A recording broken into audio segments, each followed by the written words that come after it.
some sheltered spots. But we start off Wednesday with sunny spells, although a chill in the air. There will be plenty of bright weather out there. And actually, for many, we'll avoid the showers, especially through this central swathe. But western and eastern parts will still see further showers and a brisk breeze, and that will make it feel on the cool side, 14 to 16 Celsius typically. Spells of rain pushing in from the North Sea then into northeast England, and that toppling into the rest of northern England, the Midlands, and as it pushes south through the early hours of Thursday, it will turn to showers before it reaches South Wales and southern England. Further showers come in across northern parts of the UK overnight as well. In between the showers, there will also be some clear spells, but it won't be quite as cool, I think, overnight because of the additional cloud cover, and so temperatures more like the high single figures than the low single figures. We start off Thursday with plenty of bright weather. There'll still be some showers, especially in the north and the east, those showers on the heavy side around northern England as well as eastern Scotland. Friday sees more prolonged rain arrive as well as a strengthening wind. Bright spells and showers on Saturday.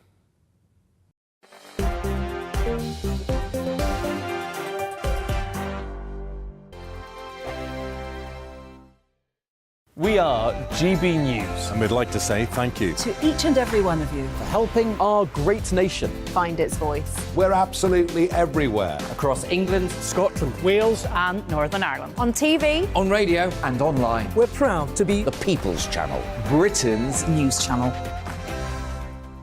On the Mark Steyn Show, we cover the stories a lot of people are scared even to mention. The stuff that really matters with some of the world's biggest thinkers. Now is his opportunity to kind of take the steering wheel of history. Break away from the flock at 8 o'clock on GB News with the Mark Steyn Show. Hello, I'm Esther McVeigh. And I'm Philip Davis. Whether you're watching or listening on TV, online or on radio, we handpick the latest stories, debates and expert opinions for your weekend. So whether that's politics, news or showbiz, we've got it covered. Join us every Saturday morning at 10 o'clock on GB News. Join my show Farage, 7 p.m. till 8 p.m. Monday through Thursday, and there you will get opinion, analysis, debate, and I'll cover stories that nobody else dares to touch. You've been cancelled. Join the club. Oh my goodness me. And then for the last 15 minutes, talking pints. We're over a drink. We have a civilised conversation with someone. We very often disagree, but we do it in a grown-up way. Come and join me on Farage. Hi there, it's Stephen and Anne. At breakfast from 6 a.m, you'll always be caught up with everything you need to know, the latest headlines, opinions and debates. We'll bring you the good news and the bad, but most of all, we're here for you. Remember, send in your views and let us know what you would like us to talk about. That's because we're your news channel. And every morning at 6 a.m, it's breakfast on GB News.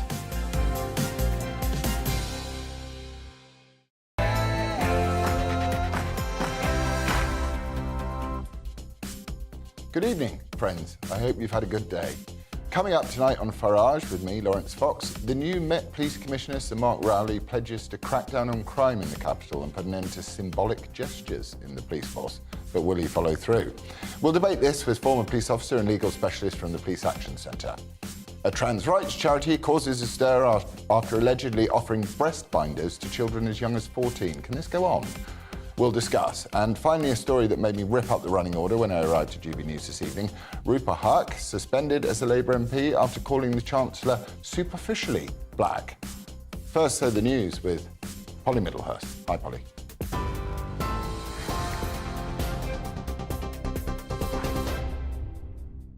Laurence, thank you. Good evening to you. The Labour leader has been promising today he's going to create a publicly owned green energy company within a year if he's elected. Sir Keir Starmer said his plans for Great British Energy would provide British power to the British people. His keynote speech at the Labour Party conference came after days of financial market uncertainty in the wake of the Chancellor's mini-budget. Speaking in Liverpool, Sir Keir also took aim at the government and said, "Don't forget, don't forgive." The government has lost control of the British economy. And for what? They've crashed the pound. And for what? My government will be different. We will run towards the challenges of tomorrow. We will get us out of this endless cycle of crisis. And we will do it with a fresh start, a new set of priorities, and a new way of governing. Well, the Chancellor has told city investors he's confident in the government's long-term plan for growth. That's after the pound hit a record low against the dollar. Kwasi Kwarteng reiterated the government's commitment to fiscal sustainability in a meeting with pension funds, insurers and asset managers. Next month, he's going to set out a package of regulatory reforms for the UK's financial services sector to drive growth, he says, and incentivise investment.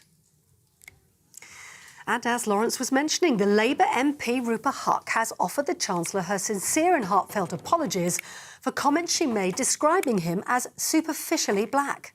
Ms Huq has been suspended from the Labour Party following the recorded comments she made about Kwasi Kwarteng at a Labour conference fringe event yesterday. Labour has condemned the comments, calling them totally inappropriate. Away from the Labour Party, the UK's counter-terrorism police is warning the threat from terrorism remains very real, with officers intercepting 32 attacks over the last 5 years. The Deputy Assistant Commissioner told the International Security Expo in London threats are mainly from self-initiated terrorists who are particularly difficult to detect. He said, "We all need to remain vigilant." The authorities are currently running 800 counter-terrorism investigations, while the official terrorism threat is substantial, meaning an attack is likely. International news, and Ukraine is accusing Russia of causing leaks in 2 major gas pipelines to Europe in what's being described as a terrorist attack. It's after 3 offshore lines running under the Baltic Sea developed unexplained leaks yesterday. In a statement, Ukraine's presidential advisor said the damage to Nord Stream 1 and 2 was an act of aggression towards the European community. An investigation has now been launched into the cause. The Kremlin is saying it can't rule out sabotage as the cause of damage to its Nord Stream gas pipeline. Here at home, next year's Eurovision Song Contest will either be in Glasgow or in Liverpool. The BBC said the 2 remaining cities, which both have Riverside Arena venues, had the strongest overall offer, with the broadcaster saying a final decision will be made within weeks. That's it. You're up to date on TV, online and on your radio via DAB+. You're with GB News, the People's Channel, and now it's back to Laurence Fox with Farage.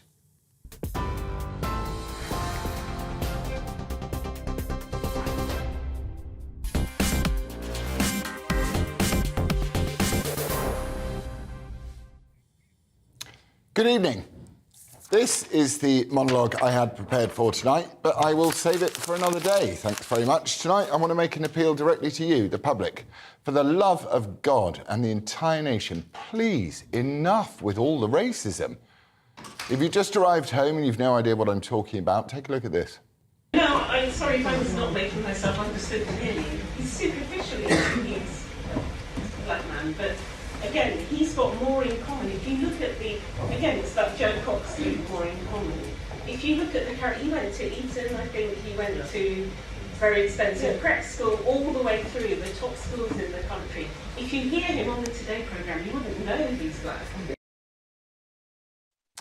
In 1963 in Washington, Martin Luther King said this: "I have a dream that my 4 little children will one day live in a nation where they will not be judged by the colour of their skin, but by the content of their character."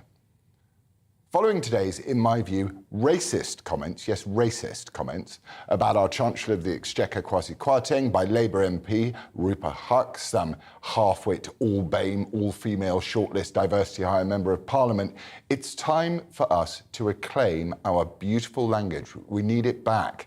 Without it, we have no meaning. We cannot communicate and we cannot connect with each other. If we can't use words accurately, we can't build bridges and solve disputes. And where will that lead us? We must resist this alarming trend developing in our society, all in the name of progressivism. Casually flinging around the charge of racism to stifle debate is an extremely serious allegation with life-altering consequences. Trust me, I know. We all know exactly what racism means, despite what the woke left, the equal treatment benchmark, and countless race grifters in print, the media, and the head of our precious national institutions tell us. Racism is judging someone based on the colour of their skin. Full stop. End of conversation. That's what happened today. It's disgusting, it's dangerous, it divides us, has caused genocides, murder, and untold suffering when not stood up to in the firmest possible way. Race grifters like Huck are the warning fires of something much more sinister coming if left unchallenged. These ideologues soaked in identity politics, which has been rammed down their throats day after day throughout their highly privileged educations. The Rupert Hucks, and you know all the others I'm talking about, they blossom out into the world, unable to see their ideological adversaries as anything other than through anything other than a lens of race and privilege.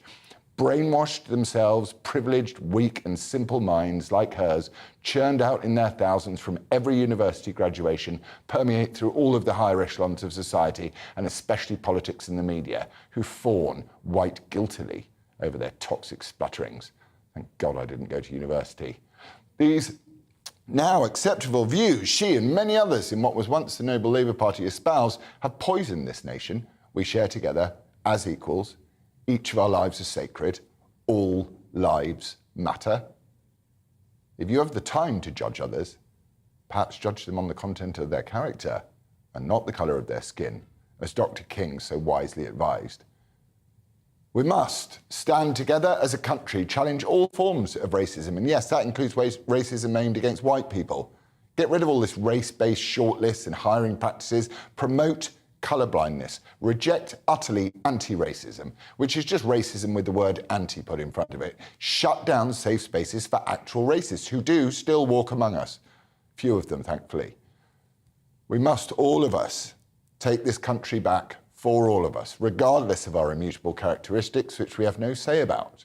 So tonight I'm asking you, are Labour now the nasty party? You can get in touch with me at farage@gbnews.uk and email me or on social media, Farage on GB News. Thank you.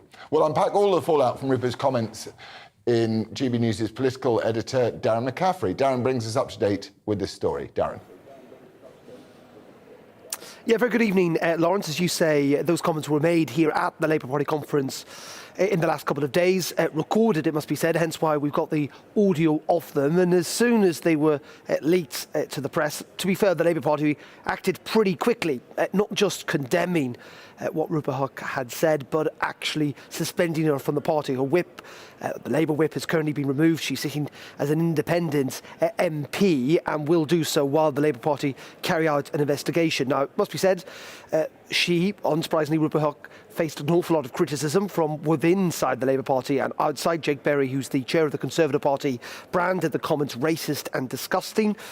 And Angela Rayner, who's Labour's deputy leader, said that she needed to apologise and that the remarks were to be condemned. And indeed, Rupert Huck did then apologise.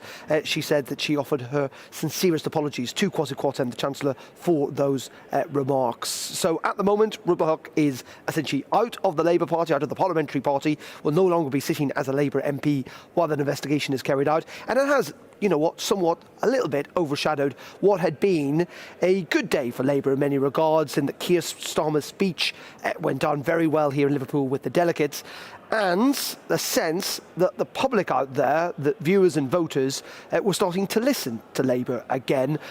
The speech talked about aspiration, it talked about house building, it talked about nationalising the energy market to a degree, but it was a speech that Labour feel could put them on track for the next general election. Thank you, Darren, GB News political editor. Well, thankfully, joining me in the studio is Sean Bailey, Conservative Party's London mayoral candidate. God, I wish he'd got in. Sean, what is, except me, that is, Sean, what is a superficially black person? I wish I knew. And when I read that, I just thought this is absolutely outrageous. That's why I was careful to watch the video and ask the question, what did she mean? I believe she's trying to bully black people. I believe she doesn't get the right to pick who's black and who isn't. And the deeper thing, she was starting to talk about, you know, the school people went to and they couldn't represent people. But she, of course, comes from a very similar school. So how come she can represent people who are not the same as her, but he cannot?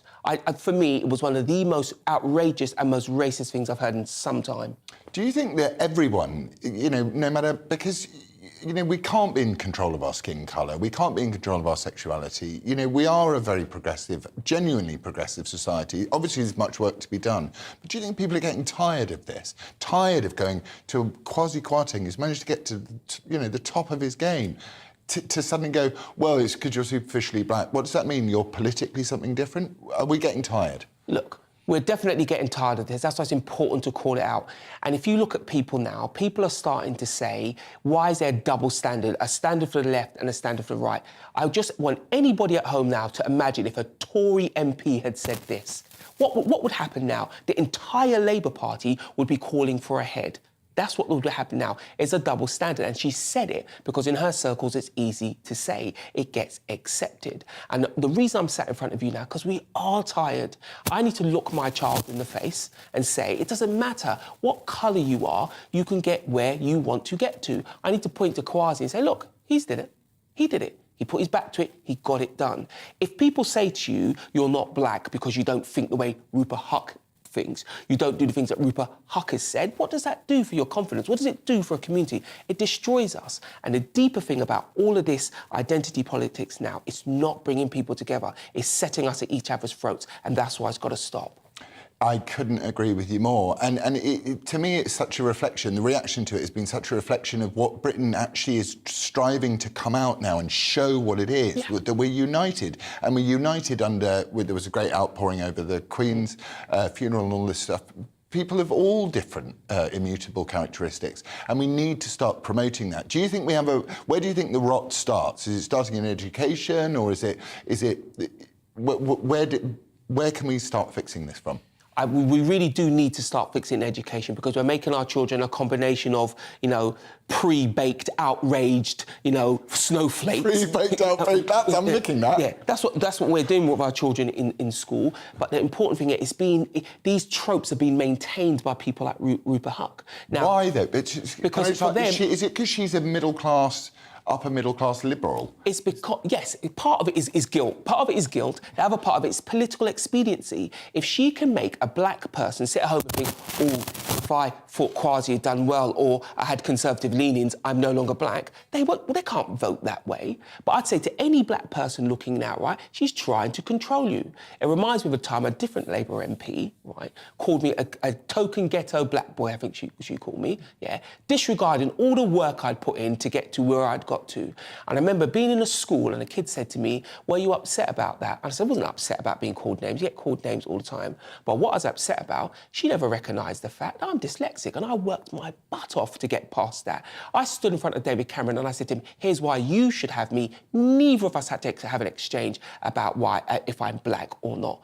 This is about moving forward. And why this is really important, there's groups of people, black and white, who are suffering in this country. We often talk about the fact that young working class white boys do horribly in school. How do they feel when this conversation's being had? They feel excluded. We need a conversation that talks about our characteristics in a manner that brings us together, because you cannot use race as a way to use your resources. That's a very poor indicator, because you could be white and suffering, you could be black and doing really great. And until people like Rupert Huck accept that and stop trying to make political mileage out of it, we're going to have a tough time. 100%. Can we just watch what David Lammy actually said today? And as you pointed out yourself, he went to a private school himself, admittedly on a scholarship, but so he did. Oh, well, I think those comments are unfortunate. And Only unfortunate? No, well, they're unfortunate. I wouldn't have made them myself. And clearly, I hope Rupert apologises and retracts them, frankly. Apparently she's standing by her comments. Jake Berry has called for the whip, the Labour whip, to be taken away. Would you support that? Well, look, I've only just heard this story, to be honest. I don't know the full circumstances, so I don't want to sort of shoot from the hip. But what you've said, as I said, I hope she's able to stand those comments down.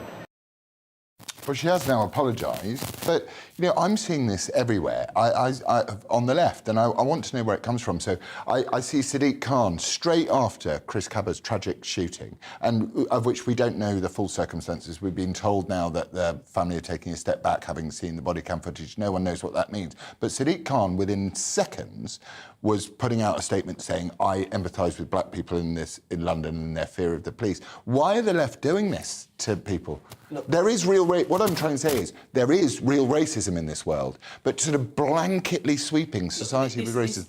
This is political manipulation. Look, we all know there's real racism in the world, but what politicians be doing, particularly on the left, is calming that down. What they're trying to say to black people is we really, really care for you. Above all the rest of them, don't even listen to them. But let's be clear. I sat in front of Sadiq Khan and explained how my brother and I are terrified to let our children out on the road because of the amount of black boys being stabbed to death, and he laughed at me. So he needs to make a decision. Does he care or does he not care? And the point is, he shouldn't just be talking about it because it's black. He should be talking about it because it's dangerous to people in London. And anybody on the left who continues to make as much political gain as they can out of the word black, I would ask black people, to think twice about supporting them. And if you're sat at home now and you're white and you're thinking, well, what's this got to do with me? I'll tell you what it's got to do with you. It makes you scared to talk about race. It keeps you out of the conversation. It means that you can't say the things that are really bothering you. And that's another thing that identity politics is designed to do. It stops communities talking to one another.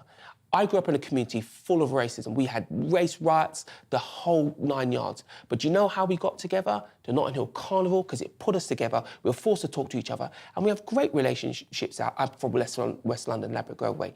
That is an example of how things could be done. What Rupert Huck did today, what Sadiq Khan continues to do, is wrong. It's bad for people, it's bad for this country, and we need to stop it. Amen. And I hope, Sean, you stand for mayor again, because London needs a mayor like you. Even can I be your little sidekick? You need to ask my wife something. Yeah, it's a bit of a mission, isn't it? Anyway, thank you so much for coming on, and brilliant. Thank you. OK, thank you, Sean. Right now, to the police.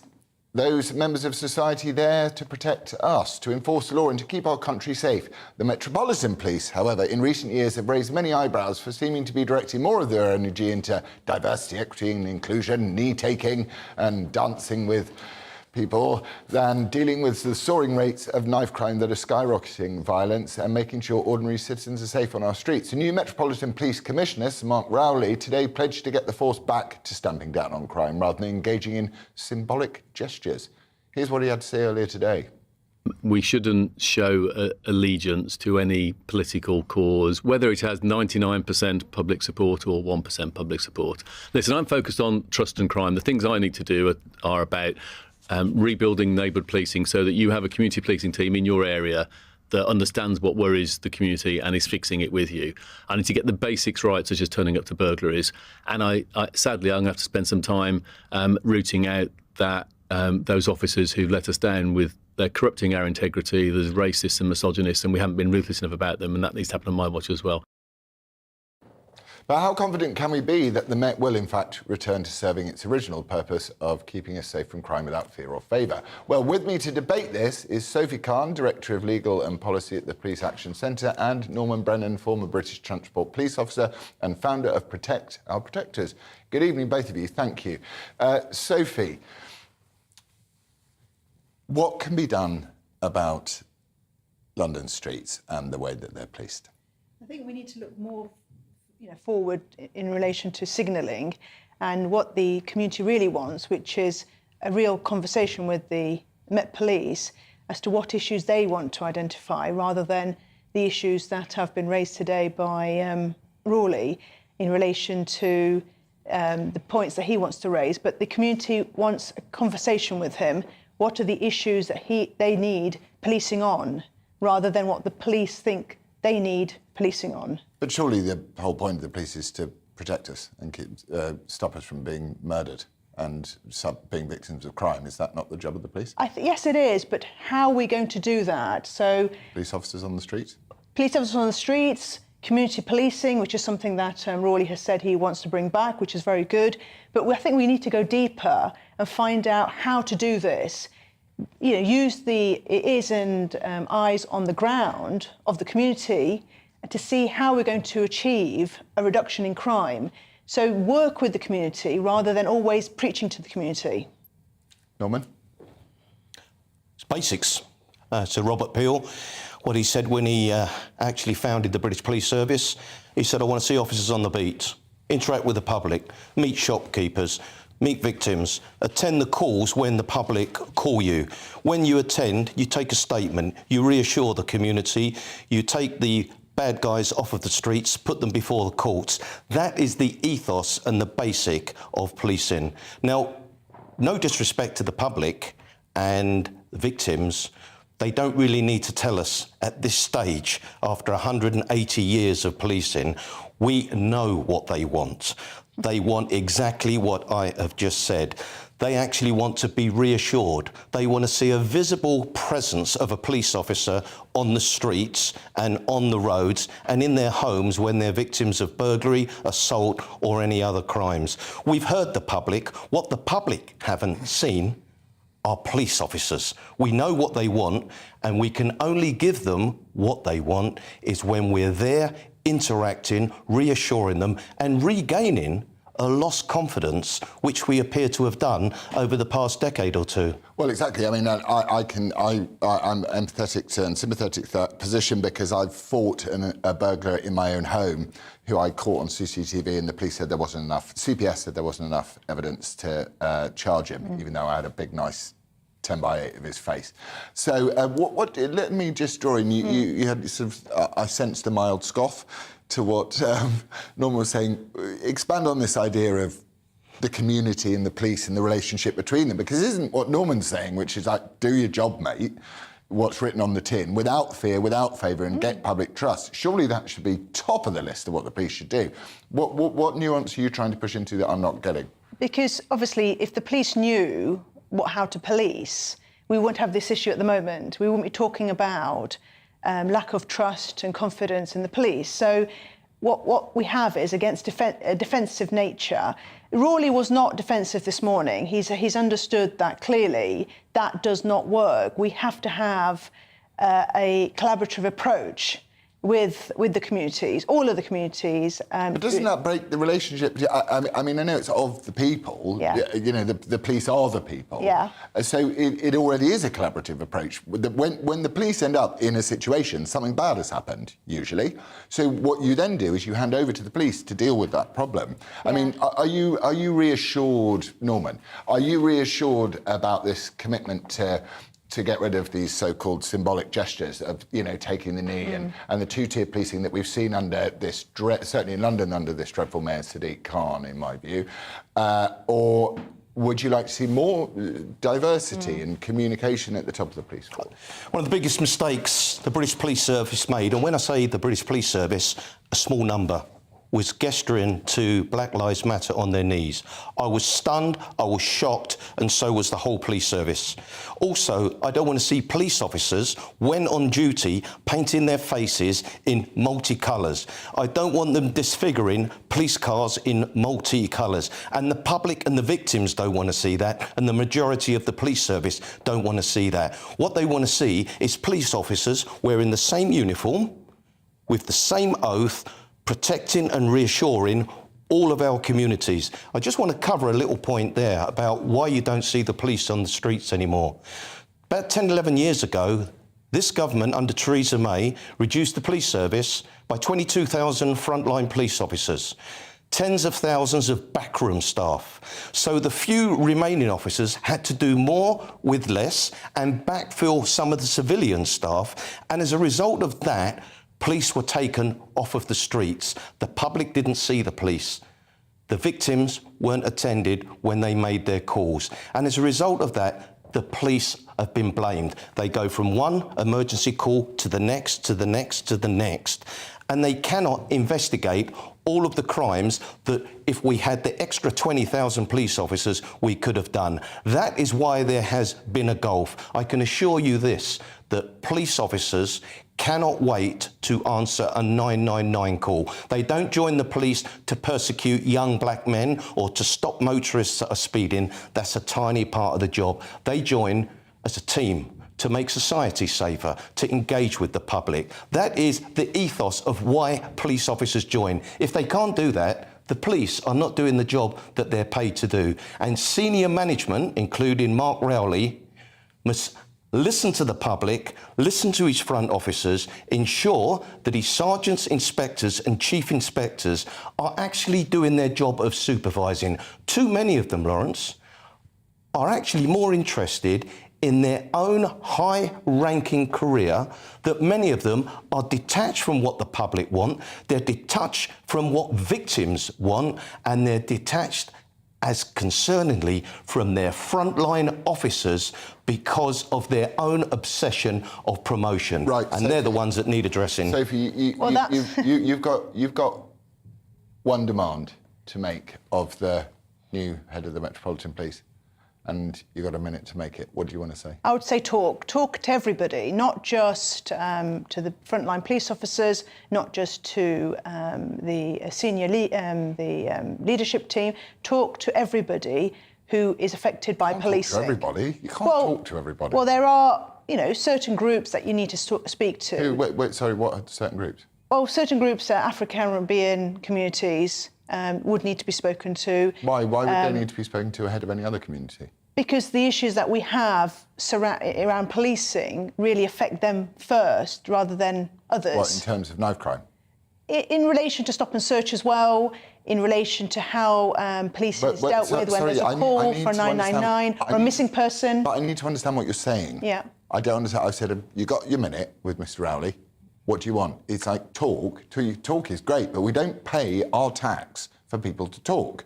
What we pay our tax is for crime to be solved, investigated and solved. You can't talk to someone about stop and search. You can go, excuse me, I'm going to stop and search you because my view is that every single child in London or young person in London up to the age of 18 should expect to be stopped and searched by a police officer at some point in their life. So they know what the consequences of carrying a knife are.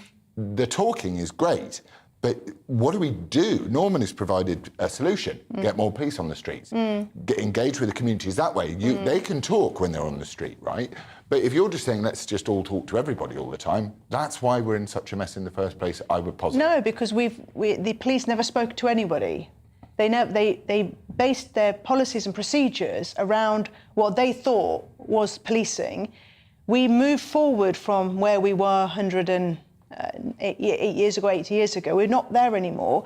The majority of London is now ethnic minority, I believe. Can I come back with one final point, please? I think it's about, the man in my ear is telling me. I think it's about maybe even 55%. Sophia, these black communities need to speak to each other. They need to engage with each other rather than blaming the police for their own problems. Sorry, Laurence. But I don't think we can. I feel like we're slightly ganging up on you. So I don't think that's... I'm just trying to refresh her where policing comes from and what we're clear about. I think you've made your point really well, and I think you've made your point. Thank you very much. I'm sorry if I've ganged up Not on at you all. in any way. That is Norman Brennan and Sophie Khan. Thank you both for coming on. Any ganging up there? Coming up, we will be talking about the latest blow to the government's attempts to stem the flow of migrants crossing the Channel, as it has emerged that only 1 in 10 of the Albanians fleeing war-zone Albania under the fast-track deportation scheme.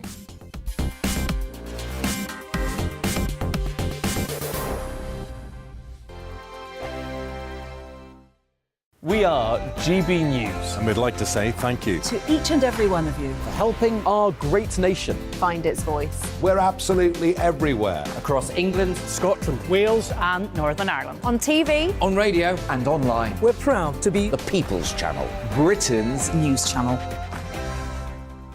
On the Mark Steyn Show, we cover the stories a lot of people are scared even to mention. The stuff that really matters with some of the world's biggest thinkers. Now is his opportunity to kind of take the steering wheel of history. Break away from the flop at 8 o'clock on GB News with the Mark Steyn Show. Hello, I'm Esther McVeigh. And I'm Philip Davis. Whether you're watching or listening on TV, online or on radio, we handpick the latest stories, debates and expert opinions for your weekend. So whether that's politics, news or showbiz, we've got it covered. Join us every Saturday morning at 10 o'clock on GB News. Join my show Farage, 7 p.m. till 8 p.m. Monday through Thursday, and there you will get opinion, analysis, debate, and I'll cover stories that nobody else dares to touch. You've been cancelled. Join the club. Oh my goodness me. And then for the last 15 minutes, talking pints. We're over a drink. We have a civilised conversation with someone. We very often disagree, but we do it in a grown-up way. Come and join me on Farage. Hi there, it's Stephen and Anne. At breakfast from 6 a.m, you'll always be caught up with everything you need to know, the latest headlines, opinions and debates. We'll bring you the good news and the bad, but most of all, we're here for you. Remember, send in your views and let us know what you would like us to talk about. That's because we're your news channel. And every morning at 6 a.m, it's breakfast on GB News.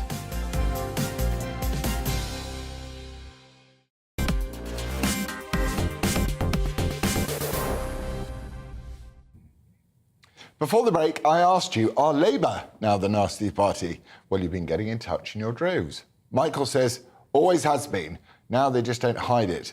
Oh, they are a racist party too. Well, I have to agree with you there. No, says another listener, it's probably the party who gave the super-rich tax breaks in the middle of a cost of living crisis. Richard says, always has been. Another viewer says, when was it not the nasty party? Mark says, have Labour ever been anything other than the nasty party? Simply unelectable. Well, there we are. That's fairly roundly brutal.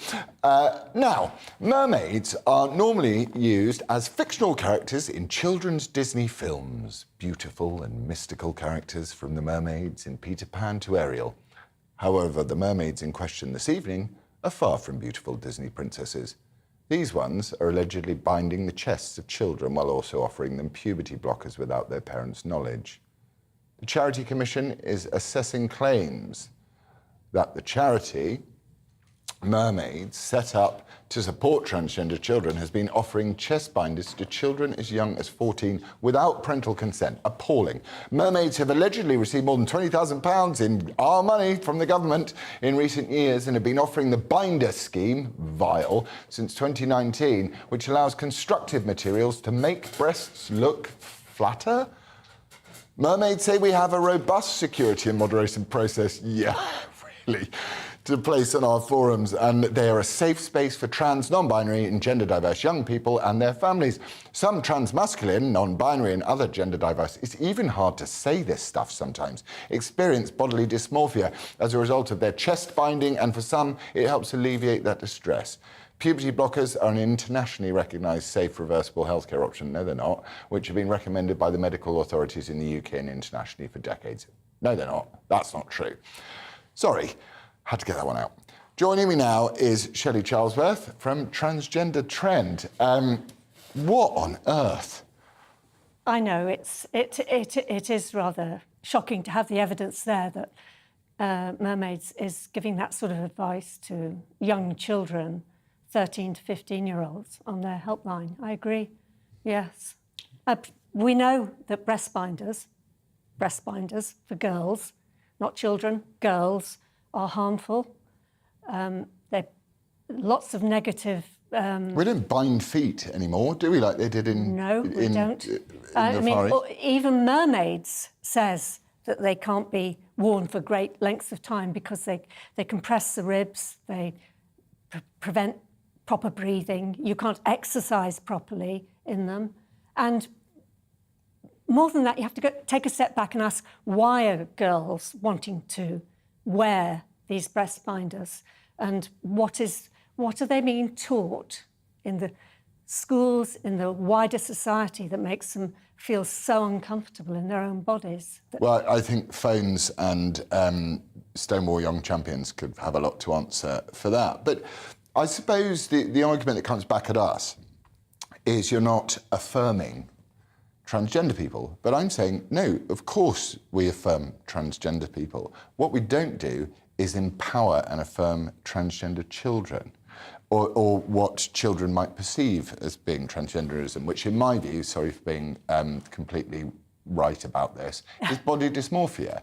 It's a sense of uncomfortableness in your own body. It's such a small percentage of kids that end up going on in later life to become transgender. And if it was a normal hardware issue, like homosexuality, for example, you would expect to see transgenderism and homosexuality in the same sort of proportions. But this is being encouraged, and it seems extremely dangerous to young and vulnerable minds, isn't it? To make potentially life-altering surgeries that will deny a child the chance to have an orgasm in the future. What do we do about it? Well, I think, just take a step back, these aren't transgender children. These are children with gender distress. We don't know why they have gender distress, but the things that we do know should be cause for concern. We know that around 30% of children attending the Tavistock clinic, GIDS clinic, are neurodiverse or on the autism spectrum. We know that there's been a huge increase in the number of girls, natal girls, attending, believing they're boys, and that is just a historically unprecedented number. It's around 70%, whereas previously it was mainly boys and a tiny number of them who attended the clinic. But since, for about the last decade, the number's been increasing. Now there's this huge increase in girls, and 70% of those will be gay. I mean, that we have to ask, why is that happening? And why do these girls not feel comfortable with a lesbian identity? I think that's the crucial question. Because it's homophobic, fundamentally. Well, yes. Anyway, thank you, Shelley. OK. I am joined now down the line by LGBT activist Peter Tatchell. Peter, at what age is it acceptable for a child to come out as trans? Well, first let me say that Mermaids is a recognised charity. The overwhelming majority of parents and trans children are happy, content and gratified by the work of Mermaids. They are happy in their trans identity, their parents are happy, they go on to lead happy, fulfilled lives. Now, to answer your question, we always have to think of the interest and welfare of the child. That must come first. And we must also listen to children. So if a child manifests a trans identity, we should not dismiss it or deny it, nor should any parent. That child should be listened to. They should have extensive discussions, which is what does happen in 99% of cases. And then only if the child is absolutely certain about a trans identity, then there should be any procedure forward in terms of chest binders, hormones, etc. I'm sort of speechless. I don't understand. You know, if a child walked into a and came up to me and said, "I'm trans armless. I believe I belong. I shouldn't have two arms," we wouldn't chop the arm off the child, even after lots of consultation. Why are we considering trying to change, which is impossible to do anyway, the biological sex or this imagined ridiculousness of the concept of the word gender?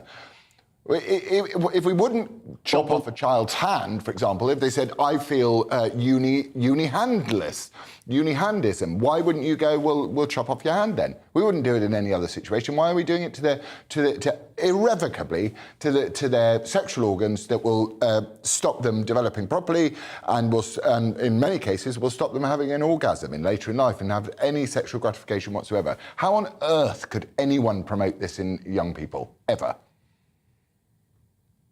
But of course, chopping off an arm or a hand is irreversible, whereas chest binding and hormone therapy is not irreversible. Lupron is used to chemically castrate sexual criminals in America. Lupron is used as a chemical castration tool. Is that correct or incorrect? Sorry? Lupron, the drug that they use to block puberty, is also used to chemically castrate sex offenders in America. Is that a true or untrue statement, Peter? I do not know, but I do know that it's true. I can tell you it's true. Hormone therapies are used to the satisfaction of the vast majority of trans young people and their parents. Normally, this happens with full parental knowledge and consent. So there's no question that something is being done in 99% of cases without the parents' guidance and support. And Mermaids makes great efforts to involve parents in the procedures. They involve them in discussions and ensure that the parents are informed every step of the way. This just feels to me like, if I had to guess, I'd say that this is voluntary thalidomide. We are mutilating children. We stand against it when it comes to sending young girls out to have their sex organs, their clitorises removed as part of FGM. But for some reason, we think in the West it's fine for to convince a little boy that he's a girl, allow him to go all the way down the path of this. So to grow long hair. I've seen this in my children's schools, and there's no get out for them when this kid would usually just turn out to be gay. Now, I and everybody else with a fair mind would turn around and say we must tolerate, love and respect trans people, but those are trans adults. Transing children is for me mutilation on the hands in the same spectrum as Mengele. But no one is mutilating trans children. What organisations like Mermaids are trying to do is to listen to trans children, to hear their stories, to understand them. And no one under any circumstances is trying to persuade or convince them to be trans, merely to affirm what the child themselves says. I mean, I would be absolutely opposed to any attempt to try and pressure people to be trans. I don't know of any instance where Mermaids or other organizations have done that. But, what I do know is, from my own personal experience, the many stories of parents who are so happy that their child has got support from Mermaids and is now happy in their trans identity. That removes the distress, the anxiety, the depression, often the self-harm and even attempted suicide that some young trans kids go through. If we can remove that and we can give them a happy, fulfilled life, that I'm sure is something that you would want as well. I completely agree with you. I suppose where we disagree is over the issue of identity and reality. Anyway, thank you, Peter Tatchell, very much. Now, with channel crossings over 30,000 for the year, the Rwanda policy seems seemingly grounded, and Prime Minister Liz Truss failing to even mention the issue when she most recently met French President Emmanuel Macron. It would appear that we are no closer to a country to ending the constant flow of boats. Now, in a new blow to the government's rapid returns deal with Albania, which would see channel migrants deported within days of arriving, has now been thrown into question, as it has emerged that those who claim asylum will be exempt. 9 out of 10 Albanians who arrive in the country are said to claim asylum, which would suggest that only a very small number will now be eligible for deportation under this fast-track scheme. After the collapse of the Rwanda scheme, is this just another example of a government which would appear to be absolutely clueless when it comes to taking back control of our borders? The Home Office said, "Those who seek to abuse our system should be in no doubt of our determination to remove them. As the public rightly expects, since signing our returns agreement with Albania in 2021, we have removed more than 1,000 Albanians, including some who crossed the channel illegally to come to the UK." The Home Office said the Albania fast-track process focuses on removing the growing number of individuals from Albania who have no right to be in the UK. This includes failed asylum seekers, foreign nationals, offenders overstaying their days in the UK. Those who seek to abuse our system should be in no doubt of our determination to remove them. When the public expects. Joining me now is Fadi Farhat, Senior Legal Consultant at, oh dear Lord, Gulbenkian, sorry. Albanian lawyers, thank you, Fadi Farhat. What's happening here? Talk me through the legals of this. Well, Priti Patel, the former Home Secretary, introduced an agreement with Albania. It was an agreement that fostered greater cooperation with the government of Albania. And it was presented as a fast-track scheme to remove Albanians in the United Kingdom. And although it wasn't clear in the wording of the policy or in the wording of the announcements that were made in July 2021 and thereafter, but there was an expectation that it would perhaps apply to asylum seekers. And as a result of that, the government received a pre-action letter as a precursor to a judicial review, potentially to challenge the policy if it were to apply to asylum seekers. Because fast-tracking asylum seekers was said to perhaps deny them the right to be heard, the right to present their claim, and the right to appeal thereafter. So following this pre-action letter, the government has seemingly done a U-turn and said, well, no, it won't apply to asylum seekers. And therefore, pretty much nullifies the policy to the point that, well, it may as well have not been introduced in the first place. Do we have control of our borders? If we look at this particular policy, the basis behind the pre-action letter was to say, well, if you've identified a nationality group, and you're saying that this nationality group should be fast-tracked because the claims that this group presents are not credible, spurious was the word used, then you need to have the data and the evidence to back that up. The problem the Home Office had here was that actually 53% of all asylum applicants, of all claims by Albanian applicants, are actually granted. That's actually more than half granted by the same Home Office, by Priti Patel's own department.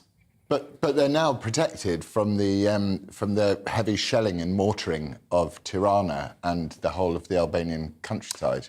But that's almost a different issue. That's almost a different issue. So what you then need to do, and you're right, people will raise that as a concern. They might say, some of your viewers might say that, well, actually, Albania is now a safe country, that the shelling and all the violence of yesteryear is now behind Albania. But then you need to look at why 53%, more than half, are actually being granted.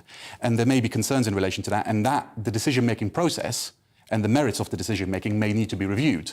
But what this policy did was try to put the cart before the horse by saying, actually, we are identifying you as a group with spurious claims, but that's not backed by your own data, whereby civil servants are granting more than half of all applications. Why can't we just say refugees welcome, economic migrants, go make your own country great? It's very often the grey line between an economic migrant and a refugee. Because what you have now is the conventional case is no longer a textbook case of war and famine and atrocities. There are nuances and various other elements. When did the nuances end? Anyway, thank you, Fadi. Thank you very much and lovely to see you. Thank you very much. Have a lovely evening. You too. Thank you. Up next, the GB News Tavern opens its doors, or the rabbit hole, the James Delingpole rabbit hole. I'm joined by James to find out which rabbit hole he's in this week and whether I'm down it with him. See you soon.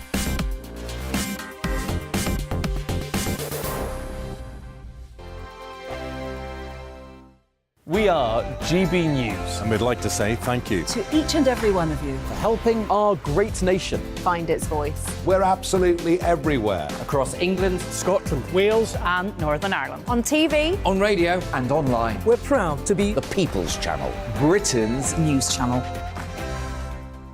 On the Mark Steyn Show, we cover the stories a lot of people are scared even to mention. The stuff that really matters with some of the world's biggest thinkers. Now is his opportunity to kind of take the steering wheel of history. Break away from the flock at 8 o'clock on GB News with the Mark Steyn Show. Hello, I'm Esther McVeigh. And I'm Philip Davis. Whether you're watching or listening on TV, online or on radio, we handpick the latest stories, debates and expert opinions for your weekend. So whether that's politics, news or showbiz, we've got it covered. Join us every Saturday morning at 10 o'clock on GB News. Join my show Farage, 7 p.m. till 8 p.m. Monday through Thursday. And there you will get opinion, analysis, debate, and I'll cover stories that nobody else dares to touch. You've been cancelled. Join the club. Oh, my goodness me. And then for the last 15 minutes, talking pints. We're over a drink. We have a civilised conversation with someone. We very often disagree, but we do it in a grown-up way. Come and join me on Farage. Hi there, it's Stephen and Anne. At breakfast from 6 a.m, you'll always be caught up with everything you need to know, the latest headlines, opinions and debates. We'll bring you the good news and the bad, but most of all, we're here for you. Remember, send in your views and let us know what you would like us to talk about. That's because we're your news channel. And every morning at 6 a.m, it's breakfast on GB News.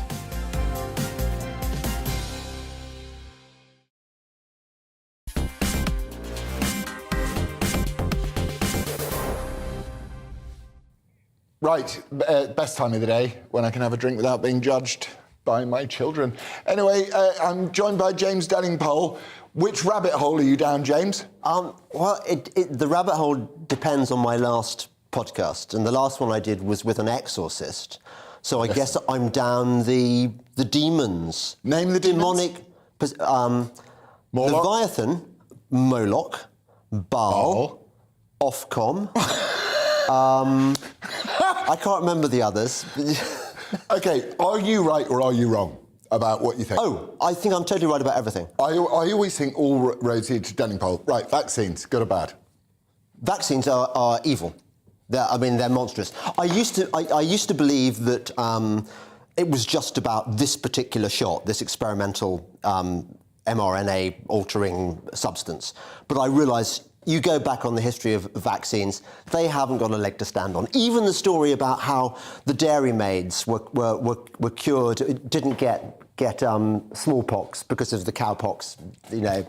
It's all rubbish, it's all propaganda. OK, look, what about the people that turn around and go, I feel I've had my jabs, I feel very safe, I've had some immunity. Yeah.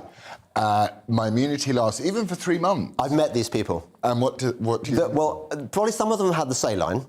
I don't believe all the shots contained the evil active ingredients. Right. When you say evil active ingredients, what do you mean? There's all manner of stuff in those What? jabs. What's in them? I dread to think. I mean, there's look, this is not my area of obsession at the moment. OK, but they are full of bad things that mess you up. For example, of people have taken give you clots. Jabs. Yeah. And they were the lucky ones. And they're still alive? The ones who are still alive. What's at the moment, do you know what? It's a bit like that's got to be a rabbit hole. It's a bit like somebody jumping out of a building and halfway down they're saying, "Well, I seem okay so far." Yeah, but you can't. But that was the thing from the Great Depression. But you've got to say, as much as there is concern about the effects on these. Whatever they are on children and other people in terms of myocarditis. God, I shouldn't have drunk beer. Do you know what? I'm very bad. I'm sensing you're possessed with the demon. The demon of Ofcom. I've got the demon of Ofcom here. Ofcom is there. He speaks I can to feel. me. You need to be exorcised. No, but shush now. I'm allowed to talk. If you're to believe the World Economic Forum, the government's stats on these things.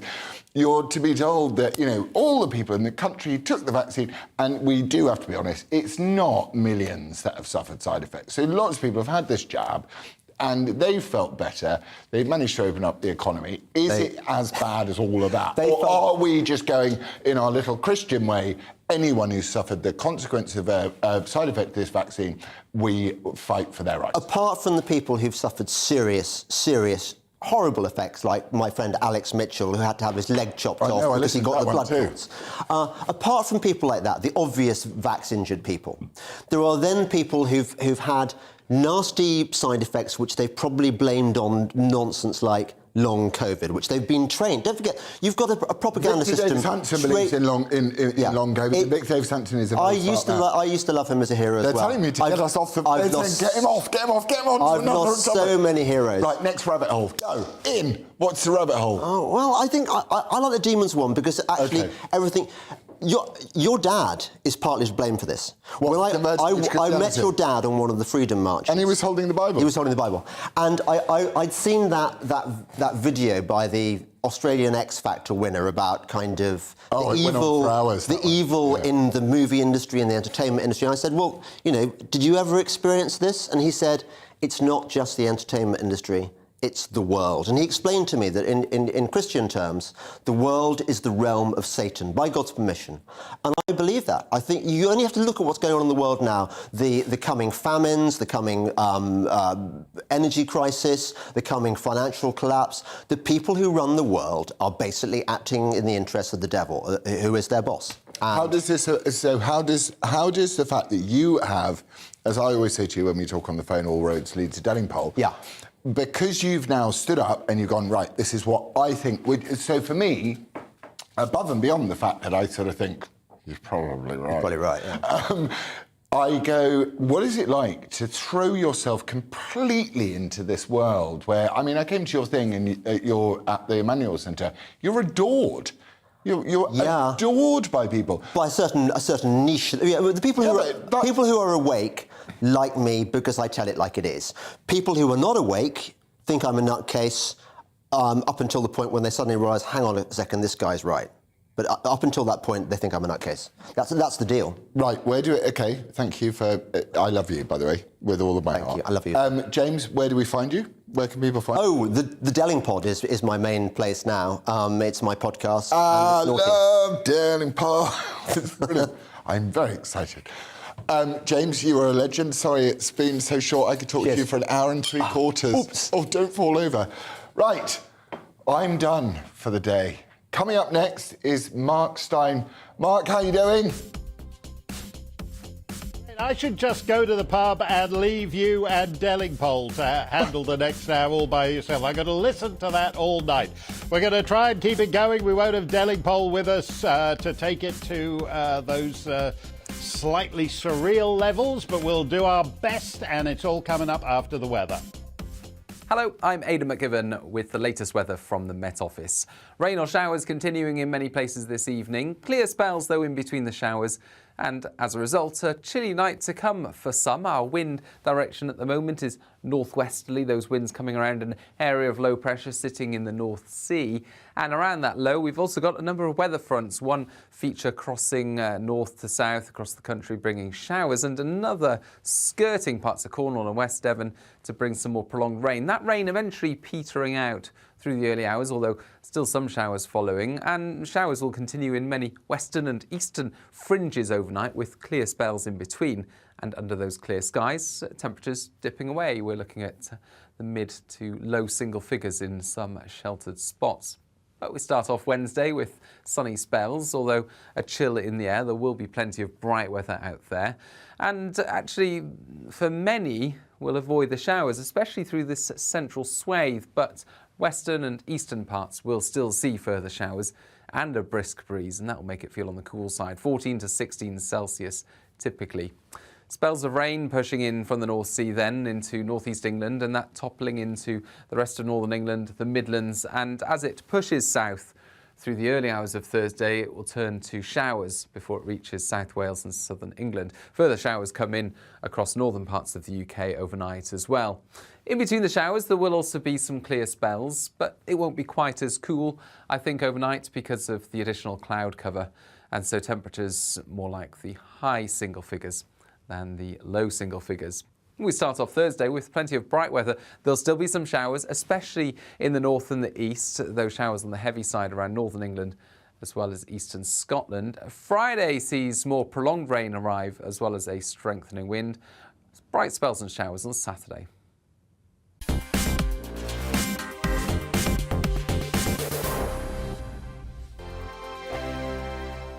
We are GB News. And we'd like to say thank you To each and every one of you. for helping our great nation Find its voice. We're absolutely everywhere. Across England, Scotland, Wales and Northern Ireland. On TV, on radio, and online. We're proud to be The People's Channel. Britain's news channel.